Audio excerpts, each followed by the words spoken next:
以前はパーティーモンスターなんかとね、なんか周りの方に言われてとか、娘がね、お嬢様だけですねとかっていう感じで、今とは違う生活とかもなさってたかと思うんですけど、その頃と今とでどういうふうに変わられたとかってありますか？そうですね、料理教室やったりとか、あとサロンがあって、交流会なんかをちょうどコロナ前だったんですけど、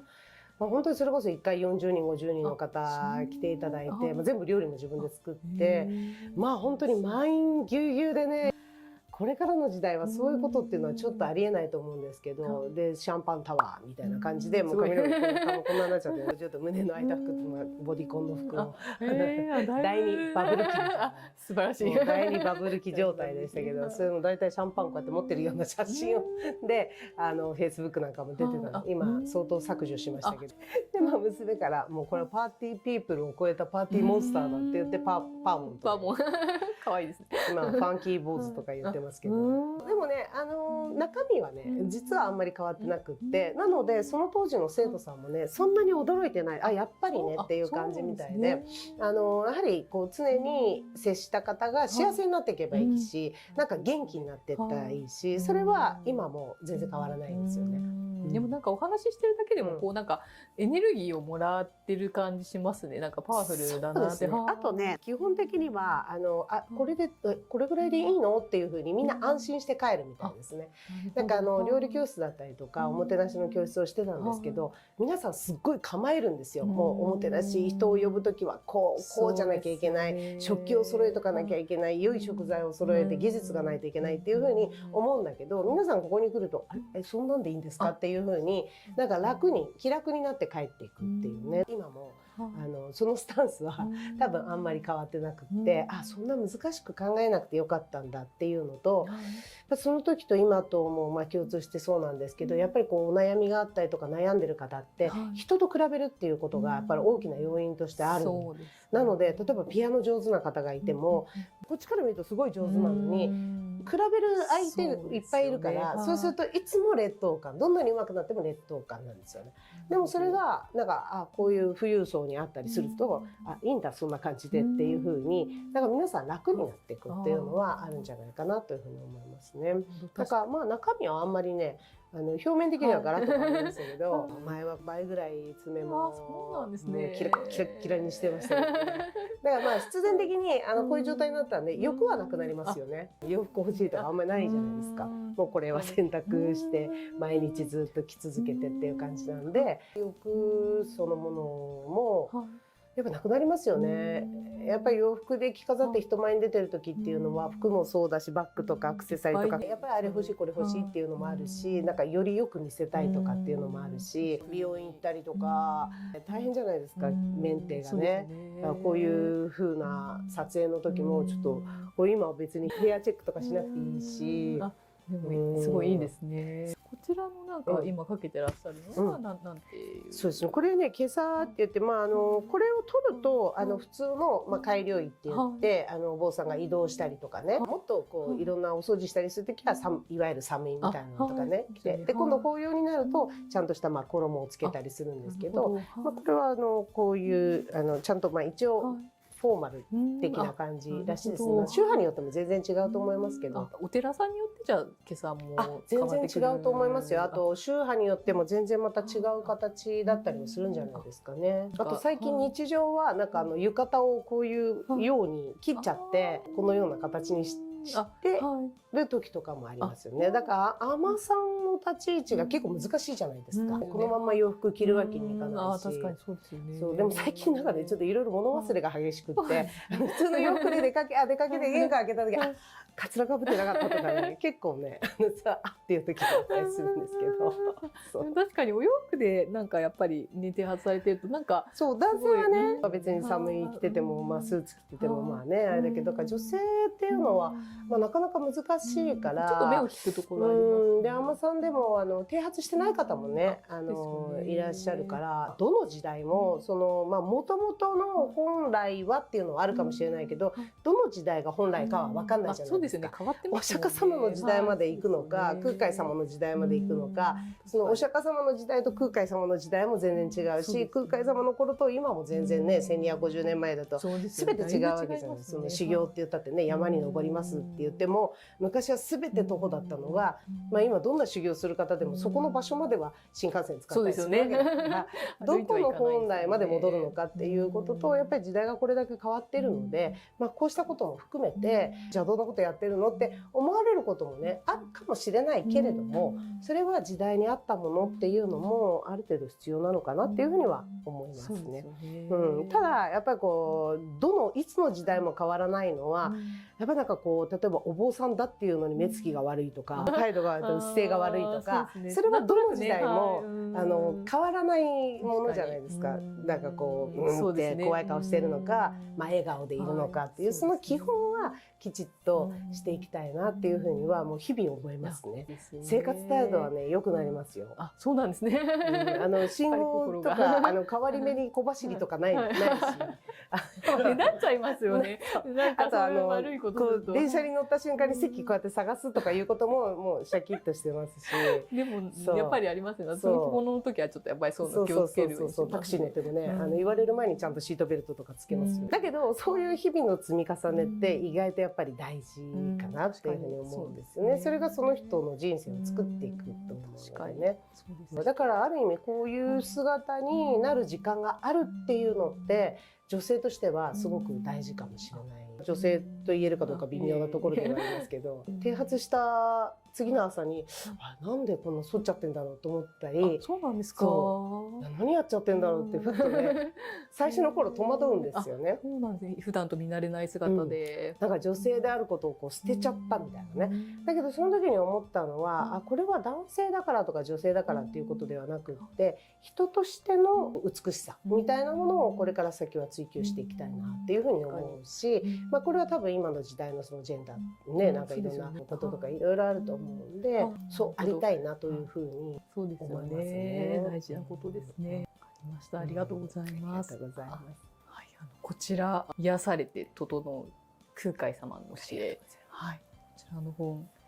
ご出筆されたかと思うんですけれども、どういった内容の本かっていうのを少し教えていただけますか。ちょうどね、得度しました時、その社長さんもすごくてね、80歳で出版社を立ち上げて、現役今92歳で社長さんで、もう一人女性とダブル社長さんで、その女性の方も大変有名な本とかをたくさん手掛けてらっしゃる。で男性の方も、まあ、それこそ三島由紀夫さんとか遠藤周作さんとかを育てたような編集者の方で、本当にこの近くに住んでらしてもともとご縁があってね、で、まあ、こうしたお坊さんになった時に自分の人生を終わらせてしまう人とか悩んで苦しんで、でそういう方のために例えばこういう海女さんの道っていうのもあるよって、その命を落としてしまう前にこういう道もあるよっていうような本を書いたらいいんじゃないかって最初にねお声掛けをいただいたんですよね。まあ海女さんになる方法みたいな、どうやったらなれるんですかみたいなクエスチョン形式のね。でもその時はなぜかねこうあんまり書き出せなかったんですよね、なんとなく。そうなんですね。でそうしましたら去年の暮れぐらいに今年の6月がその空海様が生まれて1250年なんで、その時に合わせて空海様がたくさん本を出されていて、その中に本当に素晴らしい言葉がたくさんあるので、それをあえて新米のお坊さんが大した仏教知識のない人が分かりやすく皆さんにお伝えする本はどうだろうかっていうふうに声をかけていただいて、でもそれね去年の12月の終わりなんですよ。結構最近ですね。そうそうそう。でそれで1月に書き始めて多分ね1ヶ月かかんないぐらいでこれ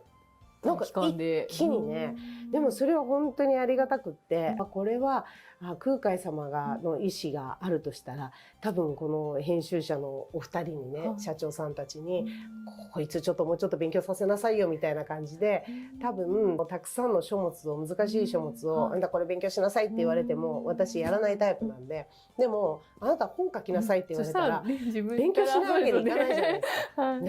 人生の中で人生55年を過ぎた中でねこんなに書物物を読んで研究したことはないっていうぐらいもう受験勉強状態でもずっと研究して、でその中で良い言葉と、あとこう自分自身の体験を通して分かりやすく皆さんにお伝えして、でおそらくその空海様の残された言葉っていうのはたくさんの偉いどこそこの住職様とか高僧の方がね書かれてる本はたくさんあると思うんだけれども、なかなかその私たち女性だったりお子さんだったりすると手に取れ辛ないし、いところはありますよね。読んでもなかなか難しいって実際本当にすごい難しい本もたくさん、まあ、中身はものすごく素晴らしいと思うんですけれども、まあ、そういうことからするとそのやっぱり人生っていろんな担当がいてそういう難しい本を書く担当の方もいれば、まあ、こうした柔らかく優しい言葉で分かりやすくお伝えする、まあ、そういう一つのお役目をいただいたんだなっていうふうに思って。で実はこれスマホで書いたんですよね。あ、そうなんですか。私すごいアナログ人間なんでパソコンできないので、だけどその皆さんからずっと女性の勉強会やってる時にいろんなご質問が来ると全部携帯で返していたので、携帯の返信とかすごく早いし、なぜか携帯で書いてるとあれいいこと言ってるなみたいなね。でそういうので文字を携帯で打った方がいろんなものが降りてくるっていうのも変ですけど、まあそういうような早いんですよね。でそれと同時に自分自身もその空海様の言葉を読みながら励まされて、で例えばその言葉の中にね、その情に乗らなければ休みなさいっていうようなね、例えばこう書いてる時にって行き詰まるじゃないですか。でそうした時は寝ちゃいなさいとみたいなね言葉があるんですよね。であそうかそうかと思って、まあ、寝ちゃうじゃないですか、その言われた通り。でそうすると意外と夢の中でいい言葉が出てきたりとかね、だからそういうふうにね導かれるように、例えば一つの文章があってこれについてどういうの考えたらいいんだろうなって思うと、そのような出来事が目の前で起こったりして、あこれはこういうふうに理解すればいいんだなとか、なんかその本を書きながら導かれていたような、なんかそんなような感じだったんで、途中からはすごい安心しても委ねるっていうふうになるほど切り替えました。じゃあもう思うがままにというか降りてきてそれをこう書いてっていうような。なのでね、自分でも時々行き詰まった時に自分の本読んで、そうと思って教えをそうだからこれはなんかね不思議なもので、だから私の本でありながら私の本じゃないんですよね。空海様の言葉ありきの本なので、本当になんかねすごい助けられて。私もこちらの空海様の教え何度も拝読させていただいているんですけど、本当にありがたいことにね、偶然読んでくださった方がお寺に来てくれたりとかね。そうあとこの前道で急に話しかけられこのお寺のお坊さんですかって言ってね話しかけられたんですよ。でそれはその前に出た YouTube でたまたまその本の紹介をしてくれて、それを見た方が本を買って読んでくださって、でこのお坊さんに会ってみたいなと思った瞬間に私がいたらしくって、しかもすぐだったのね。なのでなんか今日ももしやこれを聞いていただいた方ができれば本を買っていただいてお読みいただいて、ただまあ富裕層なんで漂ってるから毎日必ずいるわけではないので、もしいらっしゃる時はちょっとね一声お声かけていただくとお待ちして一緒にお茶でもね飲ませていただければと思うんで、なんかこの本からいろんな出会いがねつながってったりということがあるんですよね。そうですよね。ちょっとミニ法話じゃないですけど私の方でちょっと気になった空海さんの言葉の方を一つ選ばせていただきますので、ちょっとそれについてミニ法話の方お願いします。あなたはあなたらしくというようなことで、時報を知らず共鳴を書くと思えり、苦にあらずしてなんぞという。そうそう。空海様って多分ものすごく一人一人を見てた方だと思うんですよね。だから高野山を開かれたこともそうだし、いろんなところに各地にいろんなものを作られたりとか、たくさんのことをなされてるんだけど、それって多分一人一人に向き合っていたからだっていうふうに思うんですけれども、その空海様が一番多分皆さんに伝えたいのは、あんたの中にもうすでに宝物があるんですよっていう、それをみんな知らないで、あの人がいいなとかこの人がいいなってやっぱり人と比べたりとか人と比べて自分が劣ってるとかっていうのはとてももったいないことですよっていうことを多分空海さんはね伝えたかったと思うので、私はね学生の時というか学生っていうか小さい時から親にねあんまり人と比べられたことがないんですよ。っていうのが逆に何にもできない子だったのね。3歳ぐらいまでもう喋れないし、もう歩けば転んじゃうし、もう鼻垂らしてもなんかもう洋服着てきなさいとか言われてもなんかへんてこりんなセンスの悪い服を着てきてたりとか、もう走ればなんかスローモーションなのって言われるぐらいこんな感じだったりとか。全然想像つかないですね。でもうとにかく喋れなかったのに今こうやってベラベラ喋ってますけど。で3歳でやっと喋り始めても、さしすせそがチャチチュチュチュとかになっちゃうから、だからね、親がもうこの子はしょうがないなっていうので、逆に励まして育ててくれたんですよ。だから私が何かできると、あ、すごいね、エリはっていう風にね、励まして育てられたんで、多分ね、優秀であれば優秀であるほど、あなたなんでこんなこともできないのって言われて育てられちゃった場合と、だから私はなんかできなくてよかったなっていうふうに思っているので、私自身は人と自分を比べるっていうことをないまま、この年までずっと来て、それでなんかいつも変わってるね、あんた変わってるねって言われたんで、はい、変わってますっていう風に変わってることが自然だったんですよね。なので多分自分らしく生きてこれたっていうのがすごくあるんだけれども、やっぱり長く生きてると人と比べてとか、こうあるべきとか、周りからの親から見た時にこうあるべきとか、人から見られた私ってこうじゃなきゃいけないとかっていうなんか妄想に走りすぎて、本来あなたが持ってる素晴らしさっていうのを気がつかない人がすごく多かったりするので、やっぱりそれは自分自身で私って意外と自分が当たり前だと思ってることが実は人から見た時にすごいことだったりすることもあるんですよ。だから意外と自分が当たり前のようにやってることって実は優れていることなんだっていうことを今一度自分で気づいたらいいよって。で今度自分の良さが見つかると人の良さも見つけられるようになるんじゃないかなっていうふうに思うんですよね。そうですよね。地方っていうのは自分の宝っていう宝をね。そうですね。たくさんね、自分でほら自分の宝物を分かってる人はいいと思うんだけど、なかなか世の中の人ってね、自分の良さってでもやっぱり人に言ってもらうと、それが自分の良さなんだなって気づけますよね。それがね、空海さんはいろんな方に対してっていうことですよね。自分の良さって例えば3つ挙げるとすると、なかなか難しいですよね。なんか自分の良さってなんだろうってね、なかなか難しいですよね。自分で思うってなかなか自分のならではみたいな。ならではなんですかね。でも私もなんか結構人と比べないので、割と我が道を行くというか、好き勝手やってしまってる方ですね。そうだから時々そういうふうに自分と向き合う時間っていうのも必要かなっていうふうにも思ったりしますね。でも日本社会に生きていると結構そういう合わせないとっていうのがすごく多い。でもやっぱりほら直感とか感性とかそうしたものとかが多分普通の方よりも優れてるから、お花にしてもお茶にしてもお着物にしてもしつらいにしても、それはやっぱり強みですよね。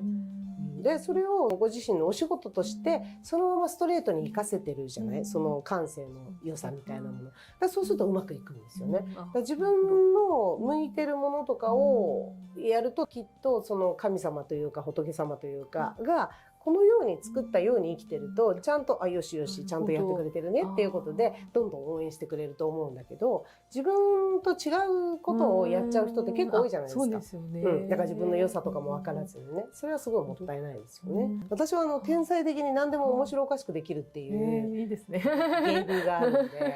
そういろいろ人によって特徴がいろいろあるので、なんか気持ちが明るくなりますよね。そう病気になっても楽しいみたいな。すごいですね。これがないと楽しくないとか、それもちょっとまた大変ですね。そうですよね。そうだから私自分が大好きなんで、自分といる時間とかものすごいこの人これから何するのかなっていうね、ワクワクした気持ちになる。自分といる時間ってなんか面白い表現ですね。でも自分といる時間も長いじゃない一番。まあそうですよね。だから私嫌いですとかって言って言う人って結構多いんですよね。自分が自分のこと嫌いっていうね、好きなところがありませんっていう。じゃあどういう自分だったら好きになれるのっていうふうに問いかけてみて、いや優しい方がいいって、じゃあ優しくすればいいじゃないですか、自分が。変わりやすいのは自分ですもんね。確かに。だって自分と一緒にいる時間が一番長いから、人に褒めてもらおうと思ったってね、人はその自分の努力ってわからない、自分が一番わかってるわけじゃないですか。だから時々よくやったね、よくやった自分でよくやったって言って。でも大事な時間かもしれないですね。ですね。わかりました。ありがとうございます。ありがとうございます。個性を使い分けて活用するというお話で、国老用に従って党を改む、こちらについて教えていただけますか。いろんなこれ空海様が一つの例えば仏像とかを彫ったりするときに、この顔の部分なのか、ここの部分なのか、指の部分の細かい部分によって、その彫刻刀を使い分けるように、その人もそれぞれの役割があるし、特技と不得意とかいろいろあるじゃないですか。で、特に例えばチームで何かをやっていこうっていう時って、すごい営業に長けてる人が事務作業とかだったらちょっと辛いですよね。で、私なんかはもうとにかくもう事務作業とかがもう大嫌いなんですよ。手続きとか大変ですよね。大嫌いなので、機械も嫌だし、でも人と話したりとか、人のお悩みを聞いたりとかっていうのは OK なわけですよ。で、例えば料理作ったりできますよとか。でもその人間が私にずっと領収書とか請求書書きなさいって言われると、もう1時間で1枚書くのももう本当に苦痛でしょうがないよね。だけどじゃあ料理で前にあったんだけど、130人分ぐらいの豚汁を作るとかいうね。でずっと黙々と材料切ってたりするの楽しいんですよ。苦じゃないのね。なのでやっぱりそれぞれ自分の特技とかっていうものを、例えば同じチームの中とかでちゃんと役割分担ができていくとうまくいくじゃない。でそれにはその自分の良さも、日本人で謙虚だから、私これできますとか言わないじゃない。できてもいやいやいやいやいやいやって言っちゃうんで、そうじゃなくて、私はこれはできますよ、これは苦手です、これは嫌いですっていうことをはっきりさせとくと、すごくいろんな人間関係がうまく進む。得意なことを得意な人がやっていけばいいしっていうふうに思うんですよ。努力することはね、当然大事だとは思いますけれども、であと友達とか人間関係でも、私はこれは得意なんでこれちょっと苦手だからちょっとお願い手伝ってっていうと、その得意じゃない人に頼むわけじゃないじゃない。そうですよね、得意な方に得意な人にお願いするわけだから、じゃあお茶立てて今度お花飾ってくれないって言うと、才能のない人にお花飾ってくれないで、いやそれ違いますとかじゃなくってちゃんとやってくれる人と思うから頼むわけじゃないですか。そうするとお互いにとってこちらの才能も生かされるし、こちらも感性の良い人にそういうのをやっていただいた方が当然うまくいくっていう。だけどそれにはその自分の持ち味がないとダメじゃん。でも人間で必ず何かしらできる。しかも自分が苦手と思ってることの中、苦手とか自分があんまりそうでもないと思ってても、実はそれが相手にとってはいいっていう場合もあるんだよね。なるほど。前みんなで女性と話してた時に、自分の短所はって言ったら、いや私人前で発言ができなくてなんか聞いてるばっかりなんですって。でもそれって逆に言えば聞き上手っていう、それ素晴らしい良さじゃない。だから意外と短所と思ってることが実は良いことだったり、逆に自分が良いと思ってることがそうじゃない場合もあったりする。私はどっちかというと、ものをじゃあこうしてこうしてこうしようねとかっていうと、うちの娘に言わせると傲慢すぎるっていうか、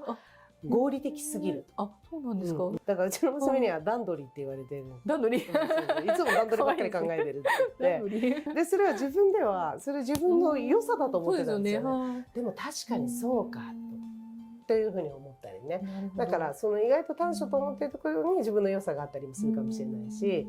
それはいろいろですよ。自分のことって意外と知ってるようで知らないですもんね。だから意外とね、書いてもらうとね、じゃあ自分の短所書いて自分の長所書いてっていうと、その短所の中にその人の良さが眠っている場合も結構あるんですよね。だからさっきの時報を知るっていうのも、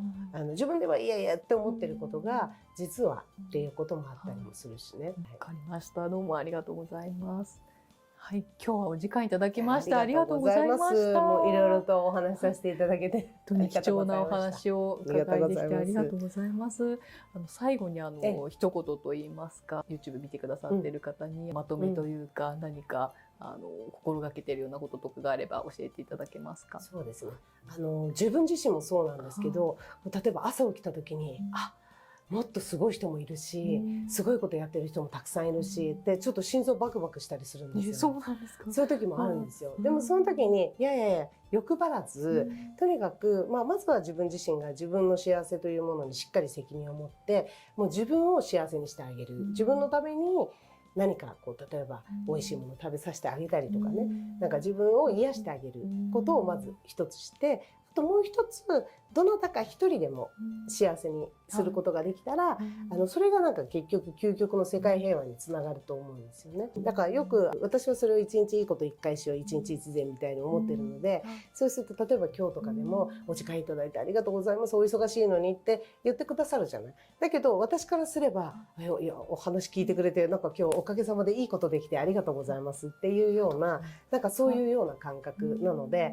あまり欲張らずになんかもっとお坊さんすごいたくさんの人の前で説法してるしとかねふっと思ったりするんですよ。私何やってんだろうみたいなね。でも一日一つでも何かどなたかに喜んでいただけることがあればいいかなって、もう本当にそれがもう通りすがりのね例えば交通の警備員さんにご苦労様ですありがとうございますってその一言でもいいし、それこそバスに乗り降りする時にありがとうございますでもいいし、そのコンビニとかの店員さんになんか相手から見た時に今日一番の人、例えばタクシーの運転手さんからしたら今日乗ったお客さんの中で一番なんかこの人気持ちいいなとか、なんかそういうようなことを心がけてたらそういうちっちゃいことの積み重ねがいいんじゃないかなっていうふうに思うんですよね。あとやっぱり目の前の幸せに気がつくっていうこともすごく大事かなと思って、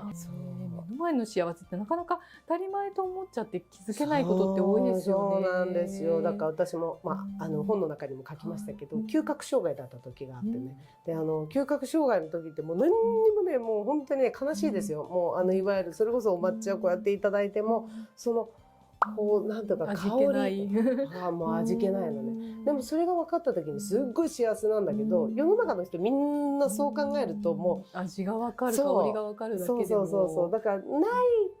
と会った時に喜べるじゃないですか。そういう実は今あることってすごくありがたいことだらけっていうふうにも思いますしね。あとは心の持ち方次第で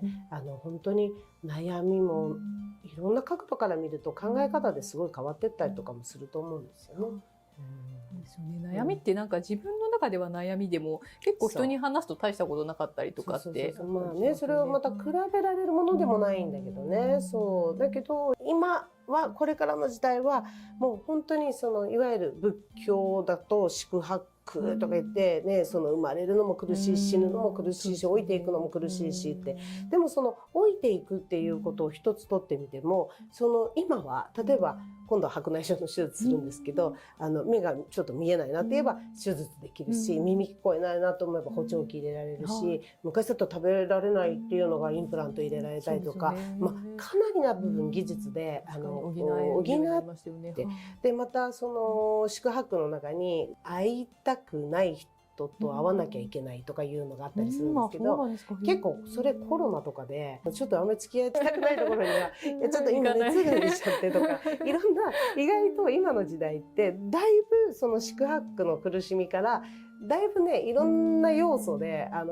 らいできてる。そうですね。だけれどもじゃあそれがゼロになるかっていうと時代が変わってもゼロにはならないんですよ。であと残されてるのは自分のその受け止め方とそれを変化のさせ方っていうことをこう変えていけば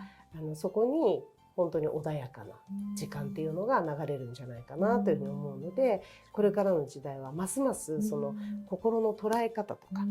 感じ方だったりとか、じゃあそれに対してどうするっていう行動っていうのでいろんなものが変わってくるんじゃないかなという。捉え方って癖ですよね。結構こういうなんか見方とかって。ものすごい変わりますよね。本当に変わる。前に私乳がんになった手術したんです。その時にその乳がんになったって言った時にその親は最初にその話を聞いた時にもうなんでエリがって悲しんだんですね。でも私姉が一つ上にいるので、その姉にやっぱりちょっと検査した方がいいんじゃないって言って姉も乳がんってことが分かったんですよ。でその時親はよかった早く見つかってって、だから同じ乳がんになりました。でもその時の状況によって捉え方っていうのは全然違うし、早く見つかってよかったでもあるし、そうそうそう、まあせっかく聞いてる皆さんもね、ぜひこの機会にやっぱセルフチェックとかね、女性はね本当に大事だと思うんでね、そうだから今日お話を聞いてくださった方はなんか別に私が大した話をしたわけではないんですが、何かその話を聞いていただいた時にあの人に会ってみようかなとか、じゃあちょっと検査しに行こうかなとか、何かの行動をしていただけると嬉しいな。今日会った人にどうもっていう感じよくしてくれるとか、なんか一つでも仏教ってそういうやっぱり実践、知恵と実践っていう風にね、空海様もきっと考えられてると思うので、そういう風に実践していただければいいなっていう風に思います。本の中にもなんか教えてもらうインプットだけじゃなくてアウトプットもっていう。そうですね。そう日本人でね謙虚だからね、なんかそういうのね、勉強ねいろいろいえってなるけど、やっぱり自分の持ってる知識とか自分の持ってる才能は世の中のために使うっていうこともね、やっぱりすごく大事だと思うのでね。わかりました。ちょっと私も今日一番にいい人でしたっけ、なんかになれるようにちょっとなんかコンビニとか行ってもちょっといい対応しようと思いました。そしたら本当にみんなね幸せになると思いますよね。本当そうですよね。やっぱりそういう心がけが大事ですね。ちょっとした笑顔とかね。そうですね。わかりました。どうもありがとうございました。はい、ありがとうございます。今日の動画はいかがでしたでしょうか。ぜひこちらの動画が気に入っていただけましたら、いいねとチャンネル登録をお願いいたします。はい。弘法寺のリンクなども貼らせていただきますので、ぜひご覧いただければと思います。はい。どうもありがとうございました。また皆さんともお会いできる日を楽しみにしております。ありがとうございます。ありがとうございました。